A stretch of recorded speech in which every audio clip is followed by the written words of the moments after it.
사랑이 많으신 하나님, 우리를 죄 가운데서 용서하여 주시는 하나님, 아버지여, 우리의 죄가 너무나도 주님 어둡고 너무나도 지울 수 없는 아버지여 그 깊은 죄가 우리 가운데 있사오니 우리를 용서하여 주시옵소서.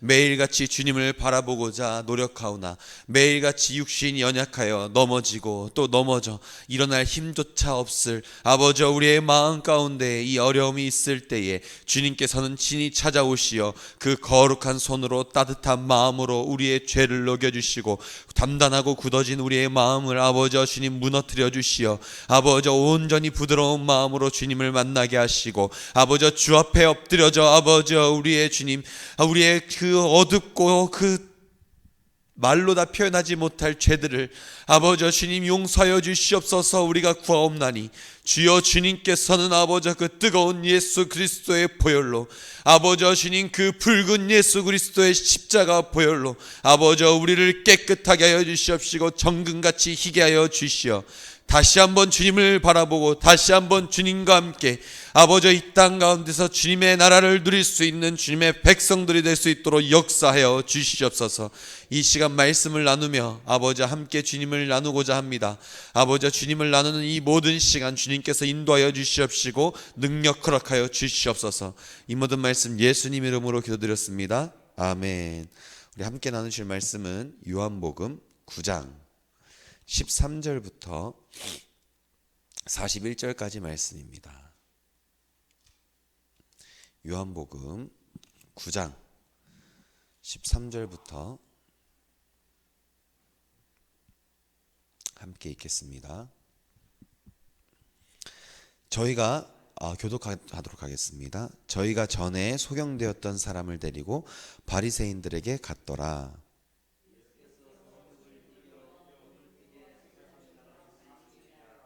그러므로 바리새인들도 그 어떻게 보게 된 것을 물으니 가로되 그 사람이 진흙을 내 눈에 바르매 내가 씻고 보나이다 하니,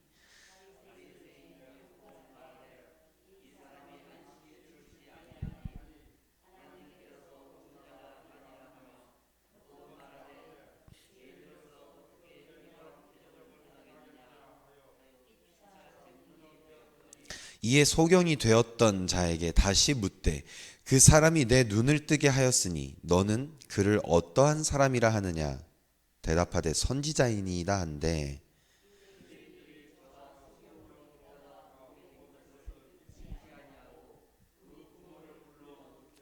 이는 너의 말에 소경으로 났다 하는 너희 아들이냐. 그러면 지금은 어떻게 되어 보느냐.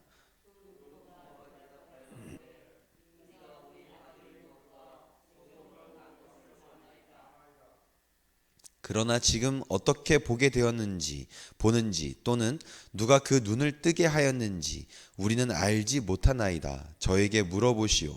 저가 장성하였으니 자기 일을 말하리이다.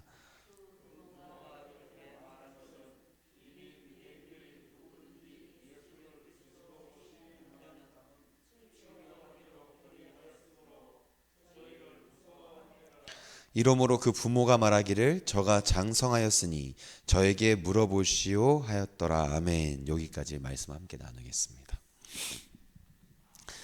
요한복음 저희가 9장을 지금 나누고 있는데, 사실 요한복음 9장은요 제가 느끼기에는 상당히 의미가 있는 메시지입니다. 왜냐하면 이 9장에는 첫 번째로 소경이 나오는데요, 그 소경은 어둠에서 빛으로 건진받은 자입니다.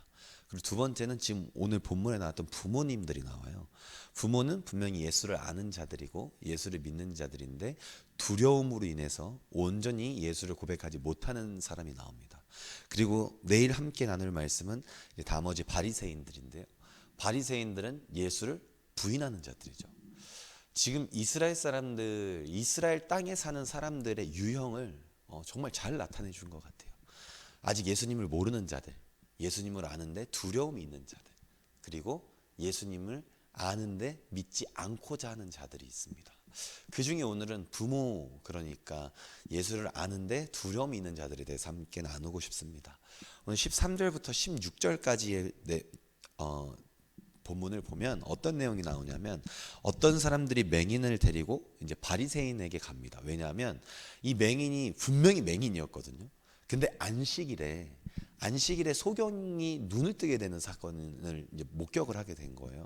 그리고 눈을 정말 뜬 소경을 보고 어떤 사람들은 그 사람을 보면서 이 사람이 누구냐? 정말 우리가 알던 그 소경 맞느냐라고 하는 사람이 있는 반면에 아니다.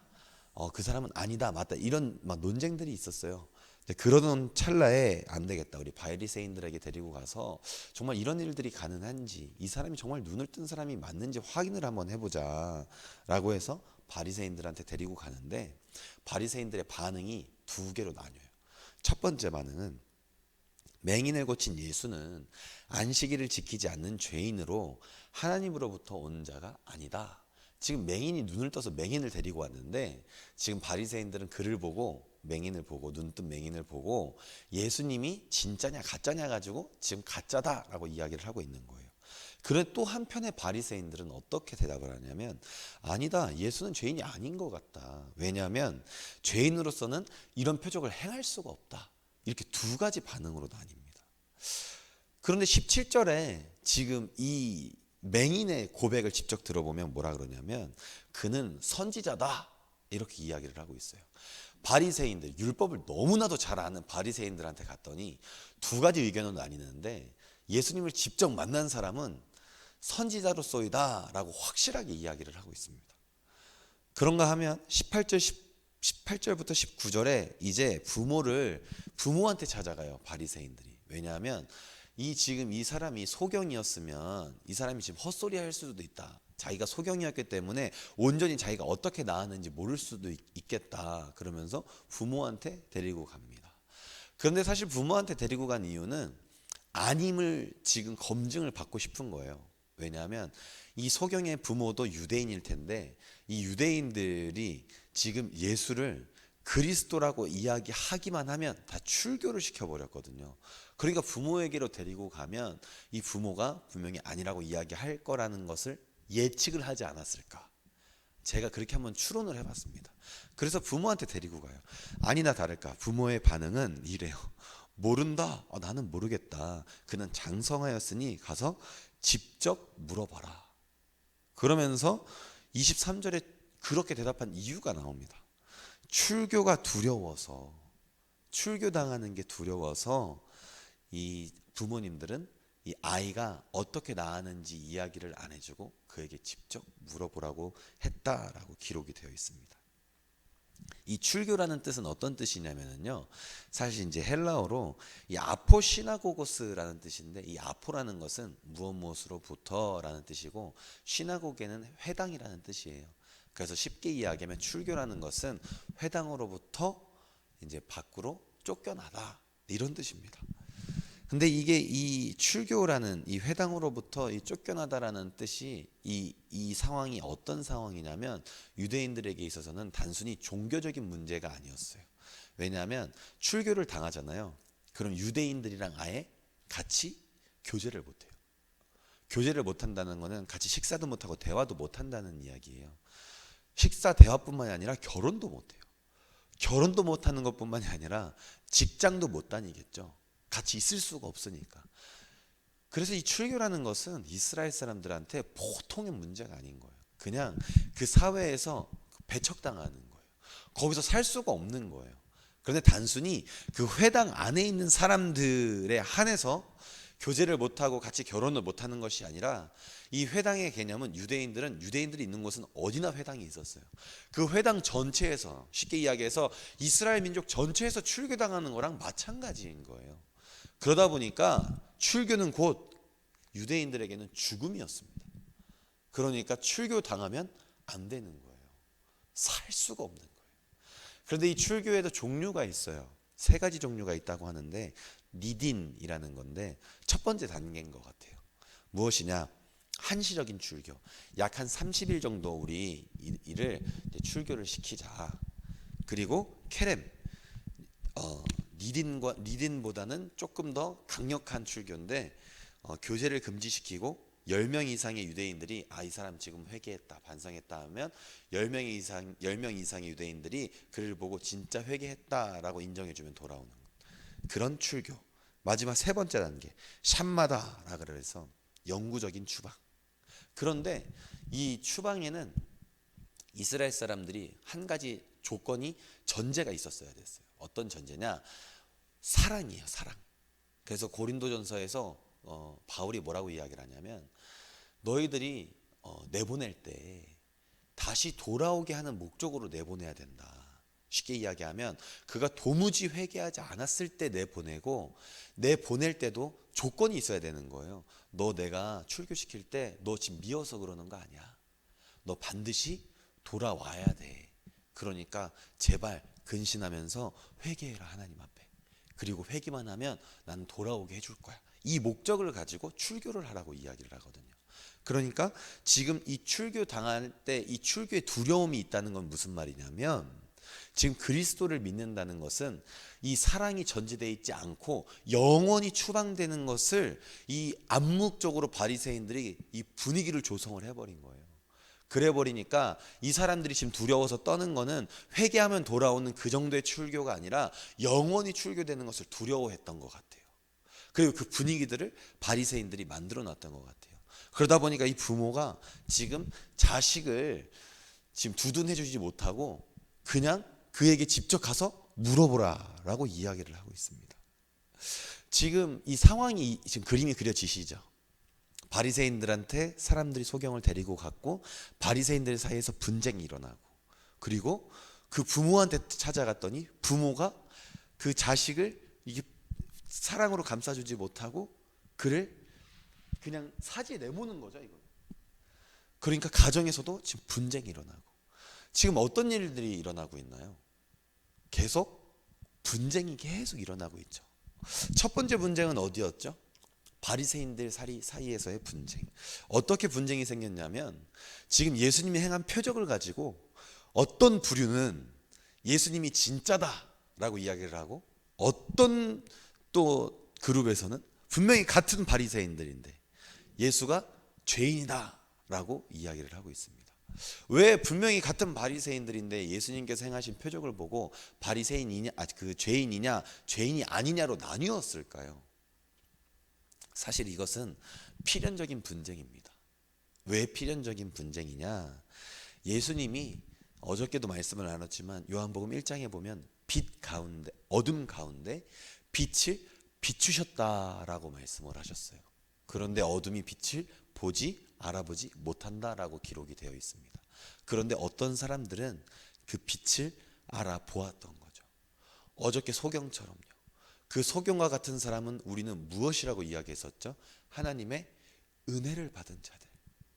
하나님의 은혜를 받은 자들은 하나님을 볼 수 있어요. 하나님의 은혜를 받은 자들은 예수 그리스도의 뜻을 분별할 수 있어요. 하나님의 은혜를 입은 자들은 예수 그리스도의 십자가의 보혈로 우리가 새롭게 될 수가 있어요. 그런데 하나님의 은혜를 입지 못한 자들은 볼 수 없어요. 분별할 수 없어요. 그 십자가의 보혈의 피로 내가 거듭날 수가 없어요. 그러니까 나뉘는 거예요.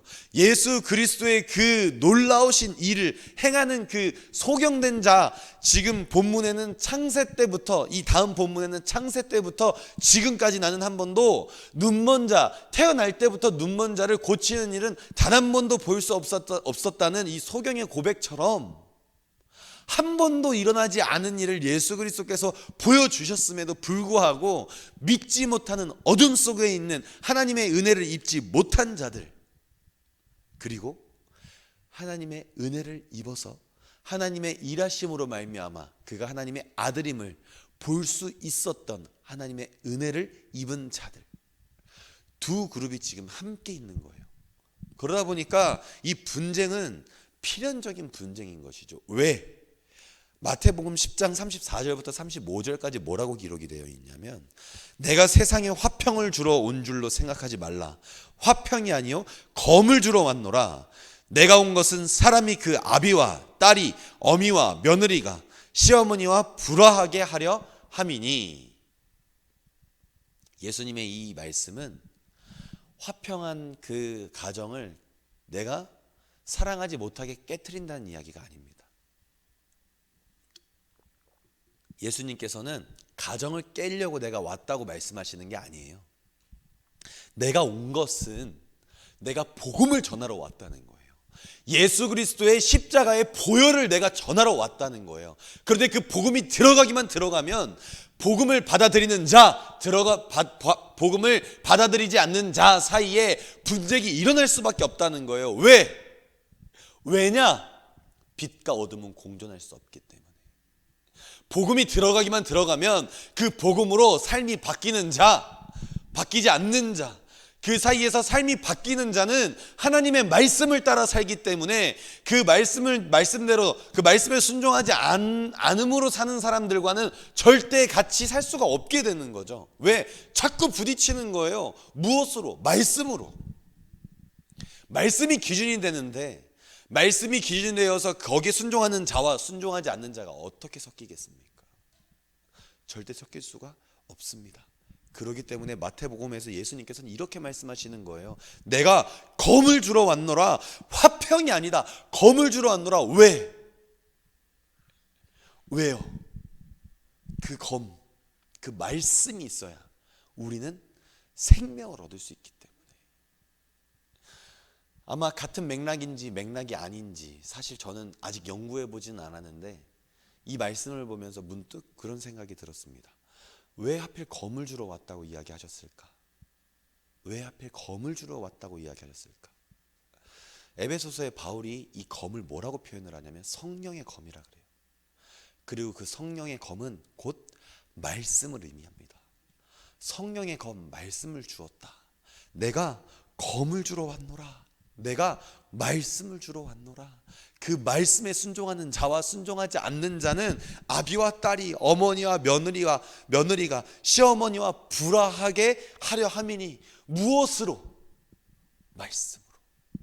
말씀을 믿는 자 그리고 말씀을 믿지 않는 자 사이에 분명히 그 불화가 생긴다고 말씀하고 계세요. 그렇기 때문에 바리새인들 중에서도 하나님의 말씀에 순종하는 자 그리고 순종하지 않는 자가 생길 수밖에 없는 것입니다. 왜? 지금 말씀이 들어가는데 예수 그리스도의 그 표적이 들어가는데 그 표적으로 인해서 그것을 받아들이는 자와 받아들이지 않는 자가 나뉘는 것은 이미 예수님께서 말씀하신 예언하신 사실이기 때문에. 그런가 하면 가정이 분쟁이 생겨요. 누구랑 분쟁이 생기냐면 분쟁이 눈에 보이는 분쟁이 아니지만 제가 표현을 분쟁이라고 했습니다. 누구랑 누구 사이? 부모와 자녀 사이. 대답을 회피하죠, 부모가. 사실 이것은 어떤 의미냐면 자식에게 그 대답을 돌리는 것 이전에 부모가 지금 자식의 행동을 보고 알았던 거예요. 무엇을? 이분은 예수구나. 이분은 하나님이 보내신 자구나를 알았던 거예요. 그런데 내가 출교당할까 봐 두려웠던 거죠. 그리고 그 대답을 누구한테 돌려요? 아들한테. 자, 첫 번째로 두려움에 22절에 보면 두려움에 그리스도를 시인하지 못한다고 표현이 되어 있는데 그리스도를 내가 아는데 내가 그리스도를 믿는데 내가 그리스도를 믿는다고 고백하지 못하고 내가 그리스도를 안다고 고백하지 못하는 것은 누구의 신앙이 지금 결여되어 있는 거죠? 부모의 신앙이 아직 미성숙한 거예요. 그런가 하면 그렇기 때문에 이 대답을 자녀에게 돌리는데 한번 생각해 보세요. 교회의 목자는 누구죠? 목회자입니다. 그렇죠? 그렇다면 가정의 목자는 누구죠?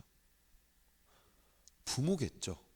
특히 그 중에서도 이 구약에서는 아버지시겠죠. 그런데 그 대답을 누구한테 돌리냐면 지금 자녀에게 돌리고 있는 거예요. 이 때가 왔을 때 참 목자는 어떻게 한다고 기록이 되어 있냐면 조금 뒤에 이제 요한복음에 나오는데 참 목자는 이 때가 왔을 때 도망가지 않는다 그래요.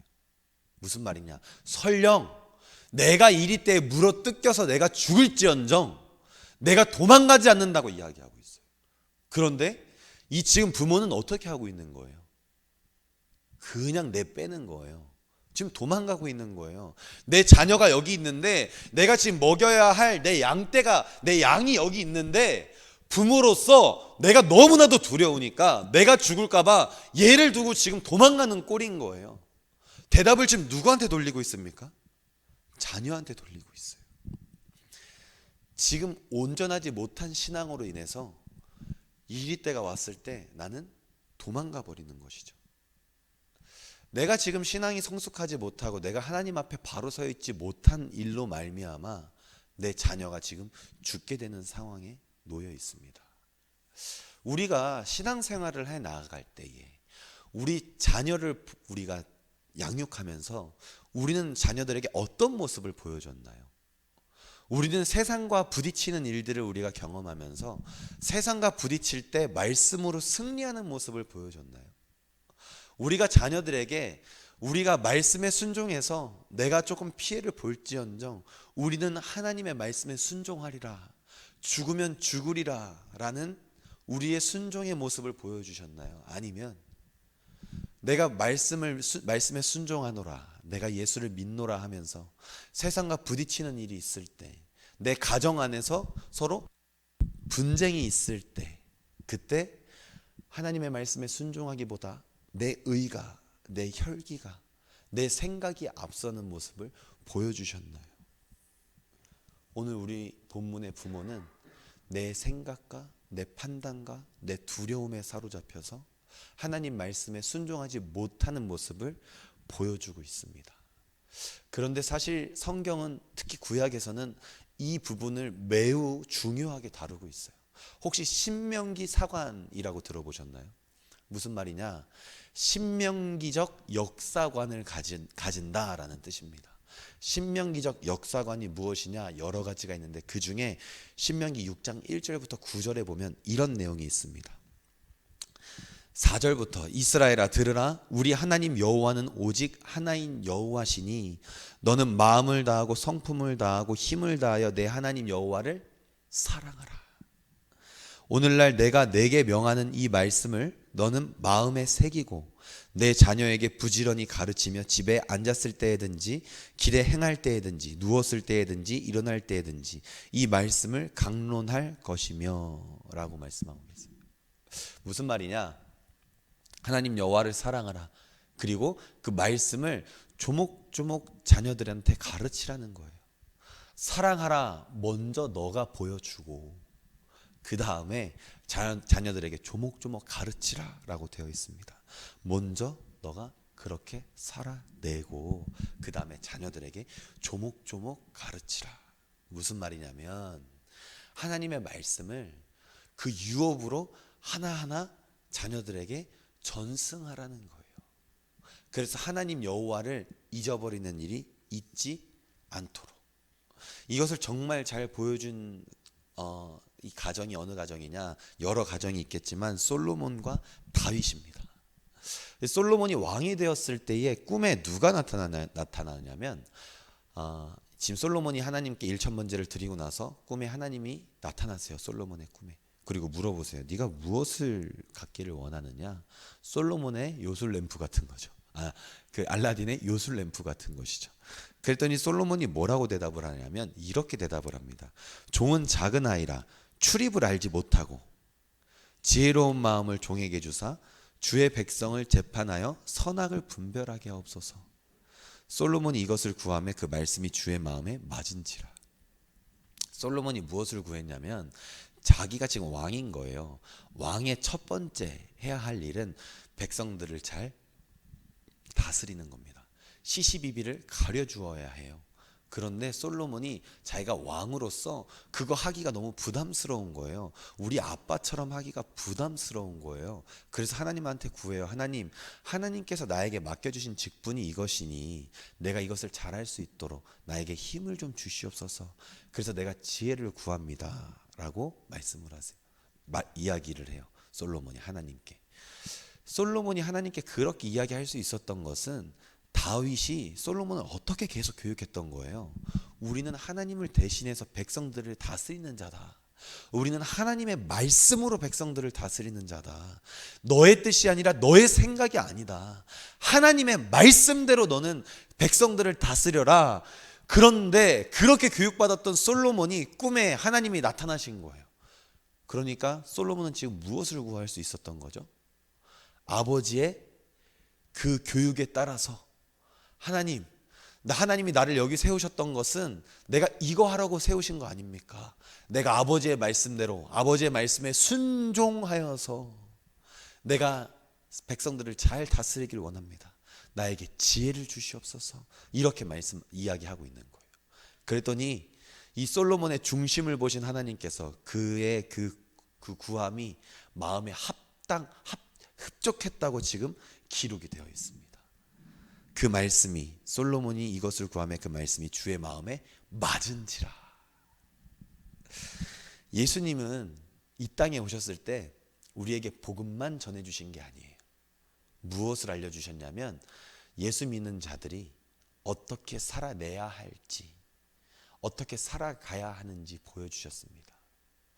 다윗과 솔로몬은 실지 혈육 관계로서 그 자녀에게 어떻게 살아가야 하는지 다윗의 삶으로 보여줬다면, 예수님은 이 땅에 온 백성의 아버지로서 하나님의 말씀에 어떻게 순종하며 살아가야 하는지를 직접 몸소 보여주셨습니다. 그리고 우리에게 그 신앙을, 당신의 신앙을 전승해 주셨지요. 그리고 그 신앙이 오늘 신약 성경, 특히 사복음서 안에 그대로 녹아져 있습니다.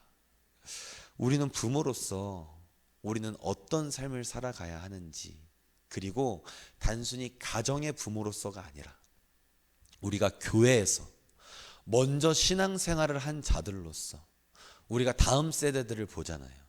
그 다음 세대들에게 우리는 어떻게 이야기하죠? 우리 신앙생활 할 때는 안 그랬는데 요즘 애들은 좀 그렇지 않네, 우리 때와 좀 다르네, 그렇게 이야기하는 것이 아니라 먼저 그렇게 될 수 있도록 보여주자는 거죠. 우리가 다 이 한 형제요 자매 아닙니까? 우리가 다 이 교회 안에서, 신앙 안에서 부모요 자녀 아닙니까? 그렇다면 먼저 부모된 자들로서 우리 권사님과 우리 안수 집사님들과 또 신앙에 먼저 된 자들로서 우리는 무엇을 보여주어야 합니까? 우리 신앙의 부모를 보여줘야 하지 않습니까?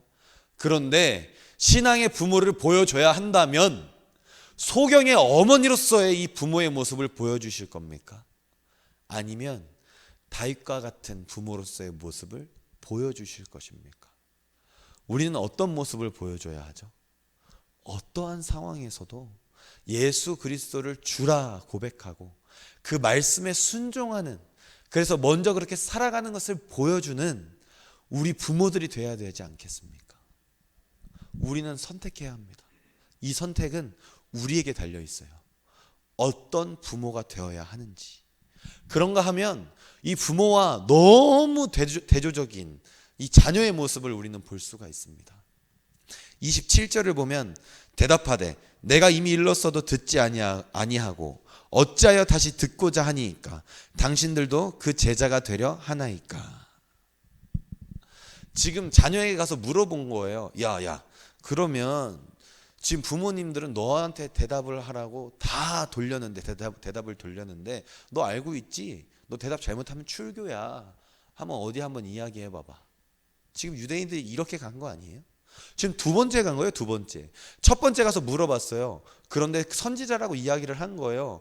그런데 부모가 출교당할까 봐 두려워서 지금 자기 대답을 아들한테 회피시켰어요.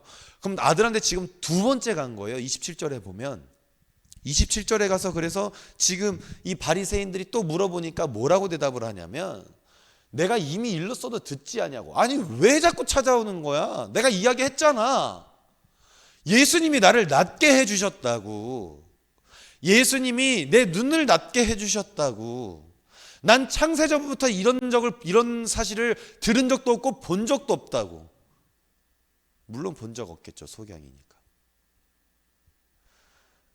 지금 자식의 대답이 어떻죠? 얼마나 담대합니까? 얼마나 예수 믿는 자로서 진짜 거듭난 자로서의 모습을 보여주고 있지 않습니까? 이 조금 위에 있는 부모와는 너무 달라요. 정말 신기한 것은 부모는 그렇게 가르치지 않았던 것 같은데 자녀는 예수를 만나고 나니까 그 삶이 뒤집히는 거예요. 부모의 신앙을 그대로 가져오지 않고 예수를 만난 그 사실 하나로 지금 아들의 이 지금 대답은 너무나도 놀라운 대답이에요. 너희들이 이미 들었지 않느냐? 내가 대답하지 않았느냐? 네가 나를 출교를 시키든 말든 난 상관없어. 나는 만났어. 예수가 내 눈을 낫게 해줬다고. 38절에 보니까 예수님을 믿고 절했다라고 기록이 되어 있습니다. 가로되 주여 내가 믿나이다 하고 절하는지라. 하나님께 감사한 것은 죄가 되물림되지는 않는 것 같아요. 이 부모의 이게 참 부족한 신앙이 되물림되지는 않는 것 같아요. 뭐만 있으면 하나님의 은혜만 있으면 참 감사해요. 솔로몬이 이 하나님께 이렇게 구하기 전에 3장 6절에 이렇게 이야기하고 있습니다. 솔로몬이 가로되 주여 주의 종 내 아비 다윗이 성실한 성실과 공의와 정직한 마음을 주와 함께 주의 앞에서 행함으로 오늘날과 같이 저희 위에 앉을 아들을 저에게 주셨나이다. 솔로몬이 하나님 앞에 온전히 행했기 때문에 제가 지금 여기에 왕으로서 올라와 있습니다 라고 하나님께 고백해요. 죄가 전승되진 않는데 하나님의 말씀은 그 자녀에게 계속 되물림되는 것을 볼 수가 있어요. 하나님께서는 아마 이런 마음이신 것 같아요. 죄가 죄를 낳고 죄가 죄를 낳고 죄가 죄를 낳지만 끊을 수 있어요. 무엇으로? 예수 그리스도로. 그런데 그 신앙이 아비가 어떻게 사는지 친히 보여주고 그 말씀을 온전히 자식들에게 가르치고 양육시키면 그것은 쭉 이어갈 수 있는 것을 우리에게 마치 보여주시는 것 같아요. 그래서 하나님은 우리에게 끊임없는 당신의 사랑을 증거하시는 것 같습니다. 그런데 이 두 대비, 이 바리새인들 사이에서 일어나는 분쟁과 이 가정에서 일어나는 분쟁을 보면서 제가 무엇을 느꼈냐면 기대가 생겼어요. 기대. 어떤 기대가 생겼냐? 첫 번째로 소경이 지금 눈을 떴잖아요. 근데 눈을 뜨고 나서 사람들이 못 알아본단 말이에요. 8절과 9절에 보면 이웃 사람들과 및 전에 저가 거린인 것을 보았던 사람들이 가로되 이는 앉아서 구걸하던 자가 아니냐 혹은 그 사람이라 하며 혹은 아니다 그와 비슷하다 하거늘. 지금 사람들이 알아보지를 못하는 거예요. 자, 그런데 지금 알아보지 못했다는 것은 무슨 말이냐면 제가 느끼기에 이 그의 육체적인 변화로 인해서 그의 삶이 좀 바뀔 것 같아요. 예수님을 만나고 나니까 내 눈이 뜨여진 거예요.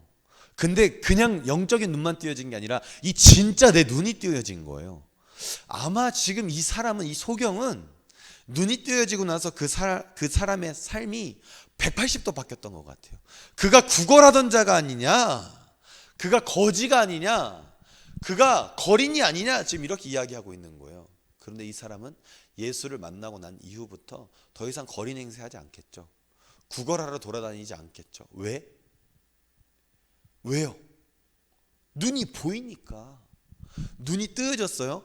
그러면 이 유대인들은 이 태어나면서부터 장애를 가지고 있던 사람들을 어떻게 취급했다고요? 사람 취급도 안 했다 그랬죠. 이제 무슨 취급 받을 수 있어요? 이제 사람 취급 받을 수 있는 거예요. 사람답게 살 수 있는 거예요. 예수를 만나고 났더니 내가 사람답게 살 수가 있게 된 거예요. 내가 이제 일을 할 수가 있는 거예요. 이 사람의 삶이 완전히 바뀌기 시작했습니다.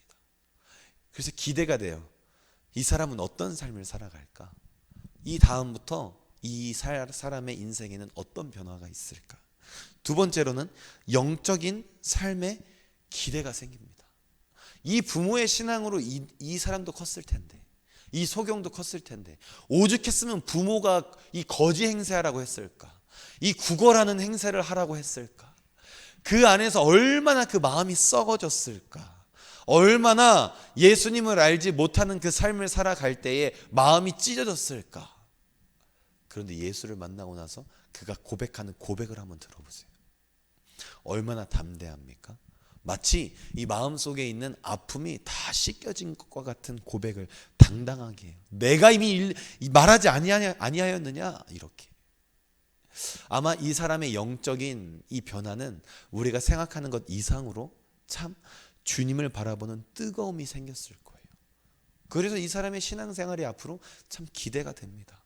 그런가 하면 마지막으로 그를 통한 가정의 변화가 있지 않을까 생각합니다. 부모는 아직 바뀌지 않았어요. 그런데 자녀가 180도 바뀐 거예요. 내가 예수를 만나고 완벽하게 뒤집어진 거예요. 그 다음부터 무슨 일이 있을까요? 그 다음부터 무슨 일이 있을까요? 자녀가 뒤집어지는 것을 보고 부모가 어땠을까요? 자녀가 너무나도 당당하게 내가 하지 못한 고백을 하는 것을 보고 부모의 마음이 어땠을까요? 그리고 그 가정에는 어떤 변화가 일어났을까요? 아마 제 생각에는 자녀로 인하여 그 가정 자체가, 가정 전부가 변화되었을 것 같습니다. 이 부모들도 자녀의 그 고백을 듣고 아마 본인들 하나님 앞에 회개 많이 했을 거예요. 말씀을 마치겠습니다. 예수를 진정 믿는다는 것, 복음을 정말 내 가슴으로 받아들인다는 것은 분쟁을 야기시키죠. 어딘가에서 분명히 트러블이 생길 거예요. 어디에선가 분명히 자꾸 부딪히게 될 거예요. 그런데 그것은 또 다른 변화가 될 것입니다. 혹시 그 얘기 아세요?